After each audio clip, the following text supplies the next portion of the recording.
But I found out 20 years later that there were nights that I did not realize where my older daughter had cried, and I was too exhausted to even hear it. And my husband would go there, and he said he would sit on the floor, lean up against the crib with his hand in the crib to hold her hand until she went to sleep. And then he would go to work and help operate heavy machinery and make huge decisions that impacted people's lives. And I didn't know that. I found that out 20 years later. Welcome to Men of Abundance, the podcast for those looking to level up their lives by hanging out with some of the greatest leaders and established professionals in our community, living a life of integrity, honor, and the abundance mentality. Prepare to pay it forward with your host, former Army medic turned lifestyle entrepreneur, Wally Carmichael. What's up, all of you amazing abundant leaders? I am Wally Carmichael, your founder and host of the Men of Abundance podcast, the Pay It Forward community, proving to you that you can, in fact, live a life of abundance in family, faith, finances, and fitness on your way to having more.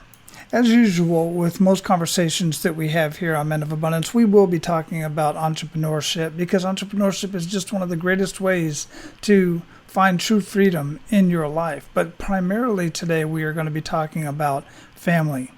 It is important to make sure that we are taking care of family. But here's another thing you've heard me say multiple times. Anytime you're going to do something new, let me rephrase that. Anytime that I personally do something new that is new to me, that I want to learn or I want to excel in my life, I just want to take it to the next level, I always hire a mentor, a coach, a consultant, or something of the sort. I've just learned that that is the quickest way to ethically cut the line, to shorten the learning curve and get right to the point and really learn the skills that I need to learn from people who have been there and done that and know how to coach and consult in that area. Today's conversation is about doing that for your family, especially you new families out there.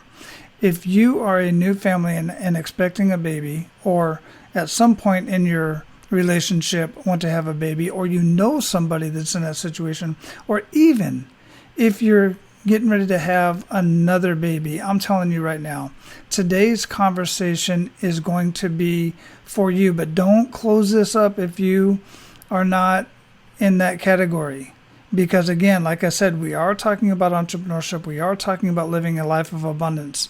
But specifically, we're talking about living a life of abundance with your family and having more with your family, more time, more experiences, more memories, and doing so in such a way that takes away the guesswork, to wonder if you're doing things right, to wonder if you are going to be a good parent.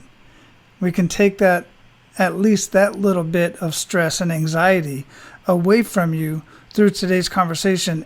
And our featured guest today has a special gift for you at the end of our conversation. So make sure you stay tuned for that. Now, as usual, before we get started, I want to afford you the opportunity to be abundant in your actions today. All you got to do is pay it forward. Share Men of Abundance with others. Share this conversation and other conversations. Share the website, menofabundance.com, the Facebook group, the Facebook page. All of this stuff will greatly enhance somebody else's life, and you don't even know them. They're going to thank you for it, but you may not hear it. Don't look for the thank you. It is nice to be thanked and recognized, but don't look for that when you're paying it forward. I assure you, it will come. Now, our featured guest today is Debbie Fazio. She is a lifestyle ambassador, an empowerment coach, as well as a serial entrepreneur. She has been married to her childhood sweetheart for over 22 years and together raised their 3 strong, smart, compassionate daughters. Debbie has devoted her life to serving others through all walks of life. She has coached new and expecting families, inspired and supported young teen girls, developed courses to support education advancements, and supported many men and women working through personal and professional self-discovery. Debbie passionately believes that everyone can live the life they desire. She knows that the struggles one goes through in life also builds the foundation of who they become. Through mentorship, coaching, support, and connections, Debbie has helped many people succeed in family, business, relationships, and personal growth and development, and continues to build relationships with other professionals who can assist her in this mission. Debbie has been successful running multiple businesses and even hosted a nonprofit self-esteem workshop for girls.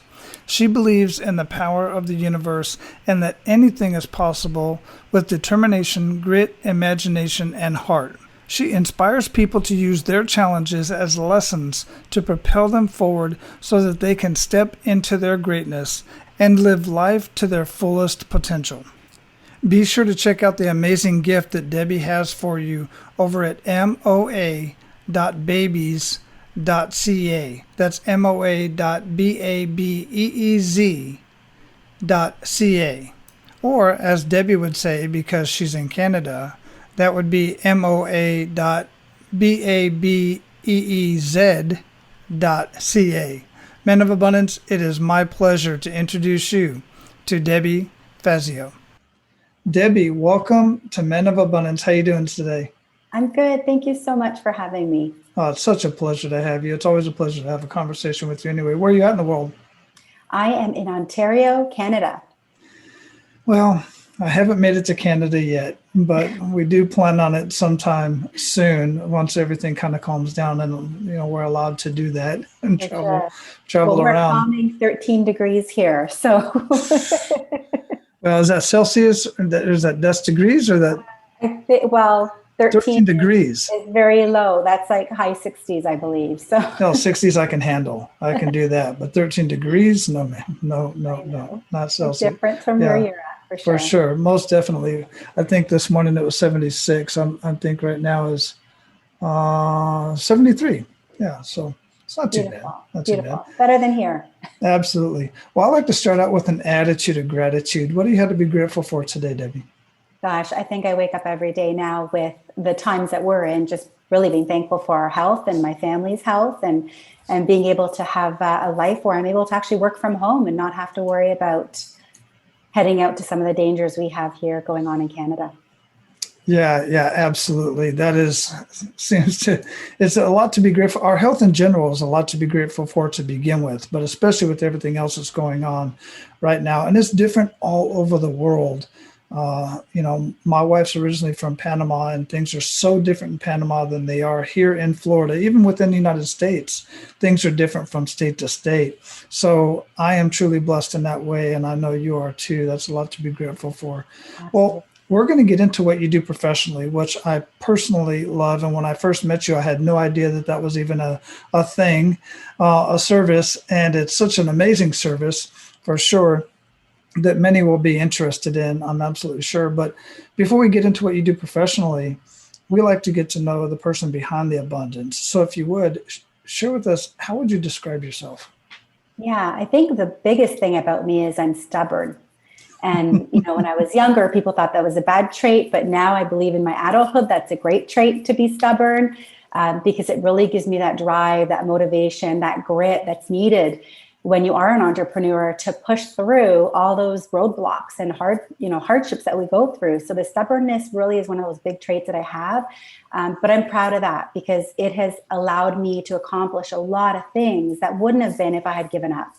And a lot of times when I hear the words, you can't, from someone, and that is usually what inspires me and has that fire in me to actually make it happen even more, because people say it's not possible. And I do not believe that things are not possible. If you put your mind to it, you've got some grit and drive, anything is possible. Absolutely. 100%. I totally and completely agree with that. Stubbornness in a child when you're raising a child is so frustrating, but like my boys were and are, but at the same time, I'm just like, yes, you keep fighting back. I dig it. I love it. I agree. Well, the world is always weighing on us, right? There's so many things that happen to us in life and you're constantly being pushed down. And it's really, you have to have that in you to be able to plow through. We talk about this all the time. Success isn't easy. It's hard. So you have to have that stubbornness to be able to succeed.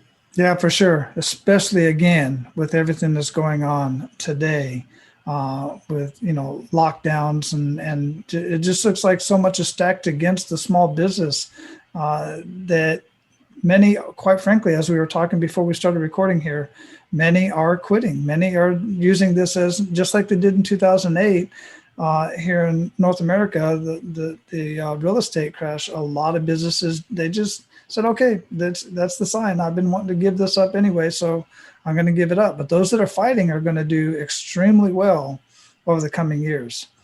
So good for you. Keep that push. Thank you. With everything that we do in life, so much happens for us, and many would say it happens to us. It's all about perspective, but everybody knows what's coming, and that is the kick in the gut moment. I like to ask this question because it just points out that we all have kick in the gut moments at various levels. They are true to us, but what's really important is how we react to that kick in the gut moment and who we become on the other side of it. So if you would share with us a kick in the gut moment, really make us feel that, then we're going to unpack that a little bit and see what you learned from it. Absolutely. Well, first off, I want to share with you a line, a passage that I had read in a book in my childhood years. I don't remember any of the books that I've ever read in my life, but for some reason, this statement actually stuck. And what it was that often the struggles that we try to avoid are the very struggles that build the foundation of who we become. Don't remember where it was from. Don't remember the author of the book, but it really, really sat with me for a long time, because I think when you're sitting in a successful place in business, people look at you and think, oh my gosh, you're so lucky, not realizing where you've been to get there. And then honestly, I didn't have an easy go as a child. As a young person, I had my mom who remarried a few times. We were on welfare multiple times. I did have abuse in the family. So I really, at one point in my life, I was even suicidal and I was ready to give up. And there was a moment in time when I said, you know what? God didn't put me here to end it this way. So when I was 17, 18 years old, I decided, you know what, I was worth more and I was put here for something. And that was really the kick in the gut moment. And I really encourage people out there that those struggles that you're going through, they're there to build you, to build your character and who you are and what you're meant to be. So do not let anything that is happening in your life take you down. And what you said about life happening for you and not to you, it's a really hard concept when you're going through those struggles to accept, so try to find the silver lining in everything. And that was really what was me as a young adult. I decided, you know what, I'm not going to let anyone determine my worth. I'm not going to let anyone determine what I do with my time or my days. I knew that as a new mom, I was going to raise my own children, no matter what I had to do.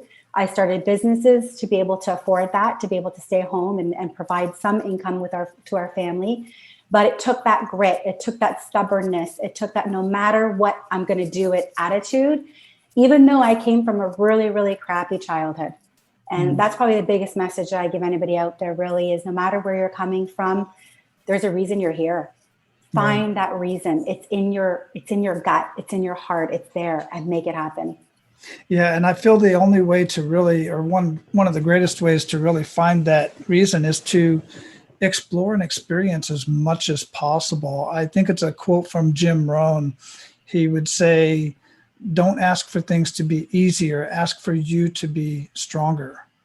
And the only way you're going to get stronger is through resilience. Resilience creates strength. And you have to experience as much as possible. So thank you very much for that message. And thanks for sharing that, because it is extremely powerful and it's right on point with that kick in the gut moment and what you're doing with that. So you started your business. Did you have any other businesses or what led you to the business that you primarily do right now? Yeah. So when my first daughter was born, because of my own childhood, I knew that I wanted to be the primary caregiver. And I thought, what can I do? What can I do that allows me to make some income and be home with her? So I started a home daycare. Didn't know what I was doing, researched it. Back then we didn't even have internet. So it wasn't that easy to find out how to even start something like that. And then a few years later, my mom and I started to do wedding favors and flowers for people getting married. And that brought in some income. And over the first, 3-4 years of having children, I had 3 kids under 2. So when my daughter was 16 months old, I gave birth to twins. So I had 3 children under 2. The daycare wasn't an option. The wedding Bomaniere business wasn't an option. It was weekends and nights, so it was too busy. So I thought, what am I going to do? And I realized as a mom of 3 kids under 2, I didn't have any support. I had no help. I had to figure it out myself. And like I said, there was no Google, there was no social media at the time. So I realized I was going through my own postpartum depression phase, and I didn't want that to happen to other parents. So when my twins went off to school, I thought, what can I do here? What can I do that will allow me to still be present in my family's life, work on my own terms, but maybe give back to other parents who were having twins and triplets or children that needed that support, that education, that hands-on help. And I decided that I was going to offer postpartum care to families. So that was that first pivotal moment. So I didn't really have any background. I didn't have any education. I learned as I went, and I figured it out as I go. And I think that's sometimes what stops people from moving forward, is they feel like I don't know enough. And you're going to learn, it's like they say, in order to swim, you've got to jump in the pool. Sometimes you got to get in there and you modify and you evolve and you fix as you go. But getting started is the hardest part. So just do it. Yeah, absolutely. And then you alluded to a term that I refer to, and I've heard referred to multiple times, is kind of, I'm not thinking of it, imposter syndrome, and not knowing enough, not thinking you know enough. Well, in a courtroom, an expert is defined by the person who knows more than anybody else in the room. And it can be just a little bit more. It also reminds me of, I don't know if you've ever seen a movie called Catch Me If You Can. Yes. A true story about a guy who, one of my favorite parts of that whole movie, and actually the interview after they finally caught him, they said, you taught this high level philosophy class or something like that at, I don't know, one of the major universities. You've never even took a class. I don't even know if the guy'd ever been to college, but let's just say he has not been educated at that level. I said, how did you do that? He said, I read the chapter ahead and I taught the chapter. Mm-hmm. He knew a little bit more than the class did, and he did it in such a way that it was very convincing. And that's what it's all about, just really knowing just a little bit more. And I assure you, everybody listening, that there is something that you know more than others, that somebody else is willing to pay for that information. I know, because that's kind of what I do on a regular basis. I've done it for years, and I just gather more and more information, more experience, and then I share that with others. And it's absolutely brilliant that you made that decision and did that. But more importantly, where you were coming from in your heart, why you wanted to do that, your why. And that is extremely important as well. So how has that been working out for you? How long have you been doing that? Yeah. And how's it been working out for you and the families that you've been able to touch? It's a bit amazing. From a business front, it has been incredible. When I started this 16 years ago, it was just me. And it was just me working, on my terms, on my schedule, trading my time for money. But it was my time that I was trading. And now we've grown, which was not the intention, by the way. I didn't wake up one morning and say, I'm going to start this huge corporation with 40 people on my team. It was just me. And word got out and we got busier, and I started to bring on more people. And now we're over 30, all offering this kind of support and education to new and expecting parents. So really, it wasn't like I woke up and had to realize, how do I start a business with 30 people? I just needed to know one foot in front of the other. How do I start a business for myself? Mm-hmm. How do I now do a business for 2 of us, 3 of us, 10 of us, 20? And now, 16 years later, we have an incredible team. We range from registered nurses, so RNs and RPNs, through to doulas and perinatal support workers. We have sleep consultants, prenatal educators. And further to that, I started a secondary business because I realized that the training for the professionals that was out there was not that great. So, hey, why not start a second business? So along with my colleague, we actually created a course that started, again, very small, started in an institution type school, then went into a private college, and now is in a public college. And we have, over 100 registrations every year, and we only take a certain amount. So we're turning students away. So again, it's about that one foot in front of the other. And when you find a need in the world, if you can somehow take your passion, take your stubbornness, take that little bit of knowledge and fill that need, then at the end of the day, you know, that's sort of my mission in life. I want to leave this world a better place for having me. And I think that's the message that we can all take with us, is when we leave behind, you know, our legacy, what are we leaving behind? And I'm proud that we've left so many families in better places with their children. And I'm proud that we've left so many professionals with more knowledge and a better system in place for teaching these professionals within a school. So really, I mean, isn't that what every day is about? Just growing and being better. And you touched on it too. You know, I think that everyone thinks they need to be the expert to get started, but that's a very narrow mentality, because we're always learning. So we're always becoming even more of an expert. So get started with where you're at, and you just learn and grow as you go. Yeah, absolutely. I totally agree. I'm thinking of the quote, find a need, fill a need. I know it was on the movie Robots, but I'm trying to think of that robot that said it. You know, I love movies anyway, and especially kids movies, but find a need, fill a need, and you know, and then figure out a way to get duly compensated for that is the next step. But, you know, you're truly the story, the entrepreneur story of starting small and then building it up as you go, without even realizing. But the interesting thing about that is, and we don't really have time to get into it right now, we might even just have you back for another conversation, even for the other Business Owner Growth podcast, because what goes through my mind is who you had to become along the way, every step of bringing on that first employee to bringing on that 10th employee, the 20th, the 30th, and there's more to come. And then opening up a whole other business. It's absolutely amazing. That just, I love that whole process and that whole journey, and the growth that is required to do that. The other business, as far as go ahead. Yeah, you definitely become a different person along the way, for sure. And I think a couple of things that I've learned is I was a do-it-yourself for everything, and it was hard to let go and get other people to take on tasks. So definitely you do grow as your business grows. Oh yeah, you absolutely have to. I literally had this conversation this morning with a group in mentor, a mastermind group, is the guys that don't take on additional help, that want to do it all themselves, they will never grow. It's just impossible. Even if you're at least to contract out, at the very least, get a virtual assistant or get an assistant at the lowest level, but then taking on partners and bringing on employees and even contracts, it's steps that absolutely have to take, not just to, and people think of, well, I don't want to grow my business necessarily to a point to where it's unmanageable, but that's the whole thing. You're still thinking as a solopreneur. Yeah. That's the point of growing your business, so that you can leave and go on vacation for 2-3 weeks, 2 months, come back, and the business has grown without you. That's right. The point that's the difference between being a business owner and owning a company. That's right. And I had that same mentality. And really it's, you know, being a solopreneur is having a big piece of a little pie, right? Bringing on team to support the growth of your business or your venture. You're having a little piece of a huge pie. Yeah. But like you said, you know, at some point when I started, I was trading time for money.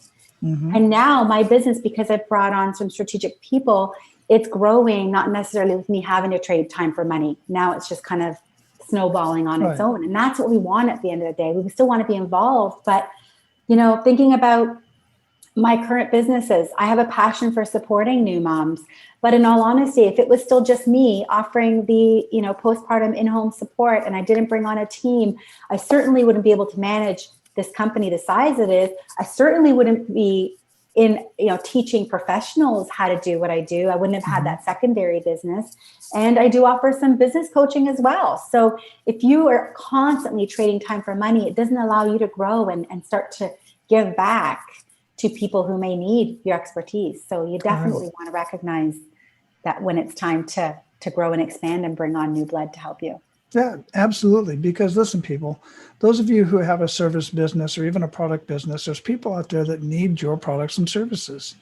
And if you don't grow your team, you can't get it out to every single everybody that needs and wants your products and services. And on top of that, you're boosting the economy.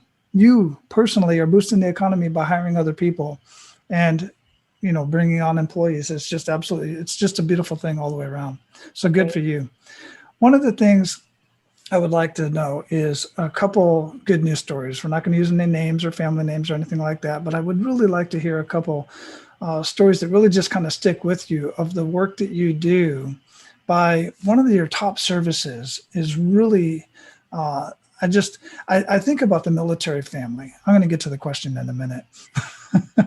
I do this all the time, but I think of the military family who one of the spouses, the service member, is traveling around deployed doing a thing, and the other, usually the mom, but sometimes the dad, is home with babies and trying to manage the household and doing it all themselves and not anywhere near family members who could help out in any way. They're around nothing but strangers, and they rely on that community and they rely on that tribe.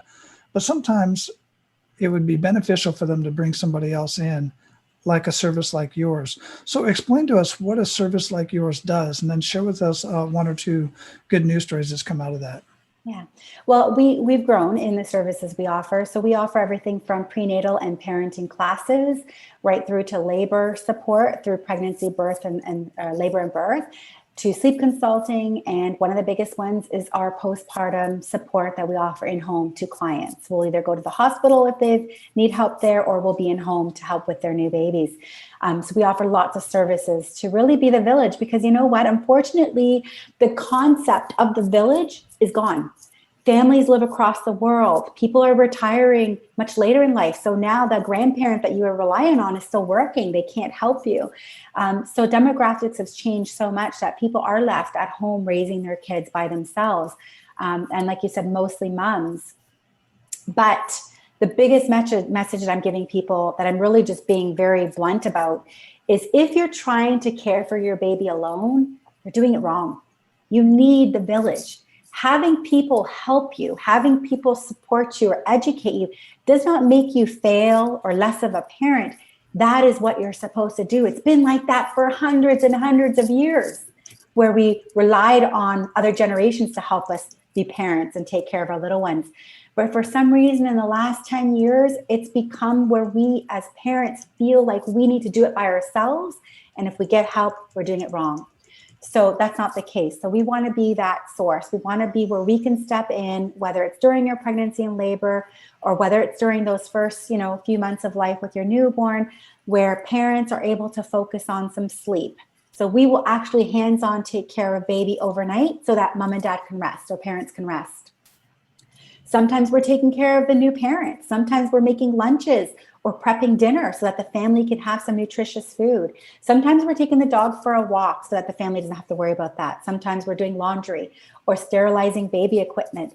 So there's so many things that we do, but we're stepping in that place where, one, the education piece is gone, where parents are now resorting to Dr. Facebook and Dr. Google to get their answers. We're able to provide those answers. And two, the hands-on help. And a big piece that people are missing is the mental health help.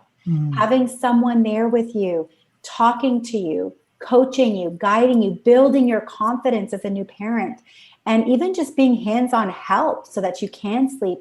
It's actually making a big impact on new parents' mental health. That's a big one people don't realize. So, we have stories of families who first time around with their first baby didn't have help, and they ended up being medicated. And then second time, third time, they hire us to come in, and they could not believe the difference in their experience because they had someone empowering them with knowledge and supporting them with the hands-on help. Not only do we get that from parents, but we even get that from our professionals. Believe it or not, we have people that have ventured into this world of supporting new parents because they were trying to figure out, what can I do? What can I do to give back? What can I do to take my time back and control my time for money situation? And they become those experts that are supporting these new families. And they are so grateful that they're able to take control of their own life in this new career, but also being able to give back to these parents who need it. Because unfortunately, there are so many parents, so many demographics that are in need of those two components. the education piece, which most of us are sent home with a new baby and they say good luck to you. And then we're judged by the way we do that. And also the hands-on piece, that we need someone to sometimes just be there physically so that we can go to the bathroom, we can get something to eat, or that we can sleep. Those are a lot of spaces that we step in where we can support families. Sometimes it's the working parent that is picking up on these pieces, and now they're going off to work exhausted. So we have companies that reach out to us on behalf of their employees to get help for those families because they realize that their employees are struggling. So by having our team in there helping the new parents and the babies, their employees are actually going to work well rested, being able to think better, and not having any mental health issues that they need to be concerned about. So those are some stories that we have. But over 16 years, we've got hundreds of impacted families that we've been able to support and help. Yeah, wow. I'll tell you, when I first broke it to you that I wanted to have a conversation with you on the show, I think a conversation that came up was, well, what does this have to do with Men of Abundance? And I'll tell you, men, listen, I know most demographics, the way to set up is the woman stays home, mom stays home with the babies, dad goes to work. And you end up, doing certain things in the evening, and you should be, if you are not, do.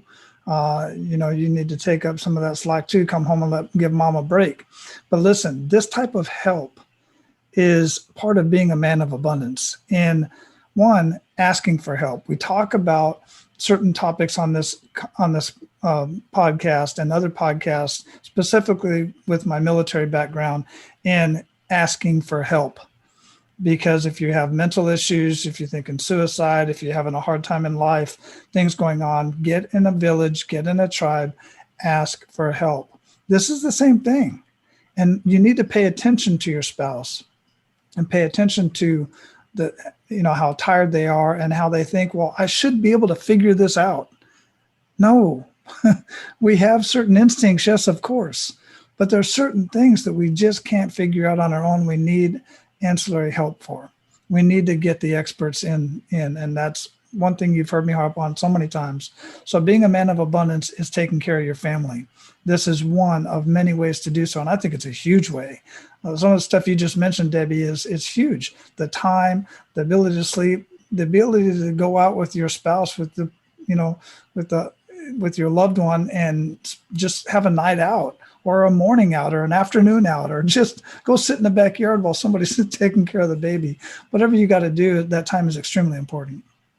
Absolutely. 100% agree. Again, it's something that we've had parents that say, oh, must be nice to get a service like that.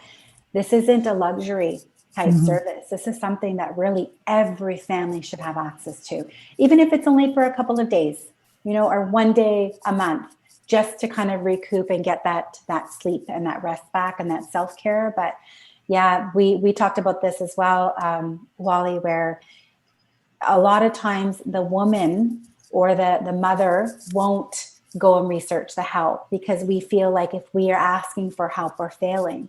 So it does often fall on the other parent to do the research and bring that to the parent, the mother, and say, can we get someone in here to help us a few days a week? Because the dad is, coming from work, a full day of work, coming home and now helping with dinner, caring for the baby, giving mom a break, and then maybe even up a few times overnight, helping to feed the baby and so forth. And now both parents are exhausted. Mm-hmm. And doing that long-term is not helpful. I got to tell you a story. I think you're going to laugh at this one. When my wife was pregnant with our first child, we were very young, early 20s. And she wakes me up at like 3:00 in the morning. And I was like, what's going on? What's wrong? She said, nothing. Just waking you up. I said, what for? She said, for training. Training? What are you talking about? She said, when the baby comes, you're going to be getting up in the morning and, rocking them to sleep and stuff like that. I was like, woman, I know sleep deprivation. But she's something else. I love her to death. She is something else. Do you know what? I have a funny story to share too, which I just found out recently. But when our kids were small, so picture 3 kids under 2, my 16-month-old and my twins, and my husband was working 80-hour week. He was a foreman in a construction company. So he was working 80 hours, 6 days a week. He was exhausted. And our family was too far to help. So we were on our own. And I was mostly on my own. So I sleep trained my first daughter, thank God, when she was 4 months. So she was sleeping through the night. And when my twins came, it was a blessing, because had I had 3 kids that were crying all night, I don't know if I would have survived. But I found out 20 years later that there were nights that I did not realize where my older daughter had cried, and I was too exhausted to even hear it. And my husband would go there, and he said he would sit on the floor, lean up against the crib with his hand in the crib to hold her hand until she went to sleep. And then he would go to work and help operate heavy machinery and make huge decisions that impacted people's lives. And I didn't know that. I found that out 20 years later.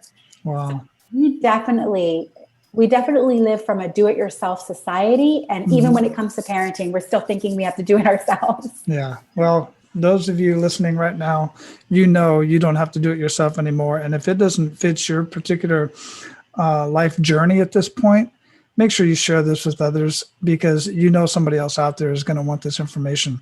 So Debbie, we're at the point where we're going to pay it forward. You ready to do that? Yes. Excellent. So share 1 to 3 actionable steps that our listeners can make today. Okay, so I'm going to give you first a big tip that I have that is for anyone. It doesn't matter if you're dealing with life issues, work issues, business issues, family issues, but you can't rely on other people to build you up. That's something that I learned. Most people will take you down. So you need to have 3 things in your back pocket, 3 things that you can pull out virtually whenever you need them. Someone that you talk to, someone that you know, if I call them right now, they're going to talk me off this ledge and they're going to make me feel better or motivate me. So that person. Some type of music, a song, something that just like motivates you and builds you up and gets you dancing in the house or your office. So a song, a music. And the third thing is an action, whether it's dancing around your living room, whether it's, working out in your gym or going for a run, but an action. If you can have those 3 things in your back pocket, anything that life throws at you, you can overcome. Doesn't matter if it's a personal or if it's a business or if it's a family. So a person you can call, a song you can listen to, and an action you can take that will get you off that ledge. That's a big one. Now, when it comes to new and expecting parents, the biggest thing is education. Don't just read books. Don't just go on Google and research. Find a live person, someone that you trust, whether it's a family member who's recently been through parenting, a friend or a professional. You need to find a live person that you can talk to, that you can get reliable, up-to-date information on becoming a parent. Because although we think it is instinctual, you would not believe how many things are not instinctual that we don't actually know off the cusp. So make sure that you're talking to someone who has that information that they can give you and get help. Help is not an option, it is a necessity. So those will hopefully pay it forward to somebody out there who needed to hear some of those messages.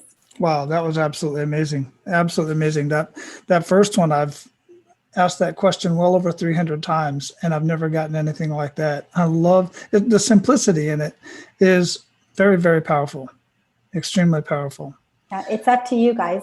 That's something that I always say. If I had let life determine where I'm going to be, I would not be here. That's for sure. So it's up to you to continue to motivate yourself and get yourself out of the gutter. No one else is going to do that for you. They're worrying about themselves. So make sure you've got those 3 little pieces. And that actually applies to new parents too. If you're having a bad day, crank the music, work out, call somebody. That's going to help you no matter what place in life you are. Most definitely. Absolutely. What do you feel holds most people back from living a life of true abundance?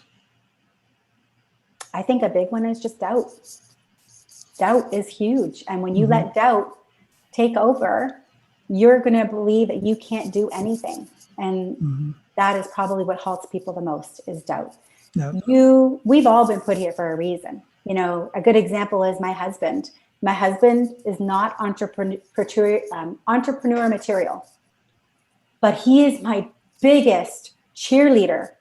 If it wasn't for him, I wouldn't be where I am either. He's always encouraging me. So when those little fears of doubt creep in, he's kind of like my call guy. I'm the one who calls him and says, what do you think about him? He's like, go for it. So doubt is a big one. And if you let doubt take over, you're going to be stuck. It's like standing in cement. So if you're in a moment of doubt, I'm not sure if I'm going to do it. Guys, what's the worst that would happen if you did? in all honesty, right? I got to tell you a little story. 3 years ago, I wanted to own a gym. So I opened a gym. I trained in different modalities. I learned how to do kickboxing. I learned how to do yoga. I learned how to do pound fit. I learned modalities. I was going to open a gym, and I opened a gym. And you know what? I owned it for 4 months and I shut it down. And a lot of people were like giving me condolences. Oh my gosh, I'm so sorry you closed it down. And I said, are you kidding me? If I didn't do it, 3 years later, I'd still be thinking I want to own a gym. So what's the worst that can happen? If you do something and you don't like it, or you think you're not succeeding at it, you change your mind, who cares? Now you can move on to the next thing. Yeah, absolutely. And most people would be more concerned about what other people would think about the failure. And that's just entrepreneurship. It's like people who are entrepreneur mindset, they just don't get that kind of, they don't get that thought process at all. Definitely. Thanks for sharing that. That's absolutely amazing. What does being a woman of abundance mean to you? Well, I think, we've talked about abundance, kind of giving back and paying forward. And I think that we do that every day. I think that women have more challenges and always have had more challenges. Maybe they don't take us serious. Maybe we have more doubts. How can we own or manage such a large corporation? So I think women in general have a little bit more challenges. So being a woman of abundance, really, I hope, is an inspiration to other, not just women, but to other people who feel like they maybe aren't worthy or can't do it or have fears, to just go for it. Because what do they say? You never regret the throw you take. Just the ones you don't. Exactly. So at the end of the day, when it's our time to go from this world, you're going to look back at what did I try and what did I win? Not what, or you're going to look back and say, what didn't I try and what didn't I succeed at? So if there's something weighing on you, just do it. The abundance is thinking that everything and anything is possible for anyone at any time. And I hope that this messaging today got to someone out there that maybe needed to hear that. Yeah, me too. And listeners, to ensure that message does get out, I'm going to say it again. Make sure you share this. Be abundant in your actions today. Pay it forward and share this message with others. Well, Debbie, we're going to close this up. Before we do, we talked about quite a bit. Thank you very much for sharing those amazing stories and action steps and everything else that you shared.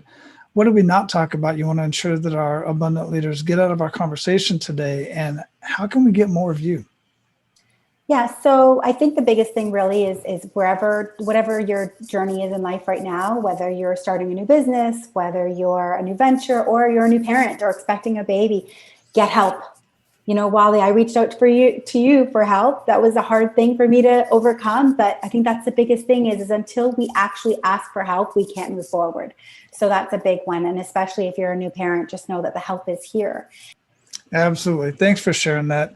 Listeners, we've got a special gift linked up for you in the show notes. So make sure you go check out the show notes and we'll have that there. Debbie, absolutely wonderful conversation. I know it would be. I greatly appreciate it.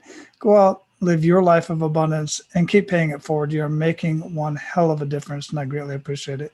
Thank you so much for having me, Wally. Take care.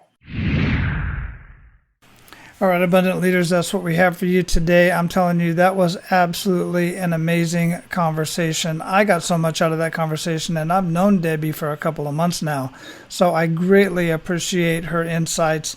Be sure to go back and listen to some of the key points and write down her action steps and take action on the action steps.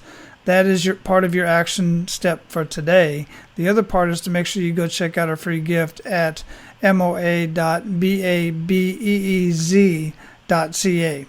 Now, go out, live your life of abundance, and be sure to pay it forward.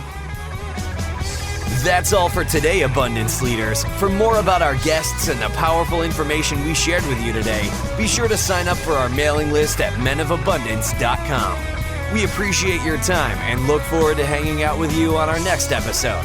So until then, be sure to pay it forward and live your life of abundance.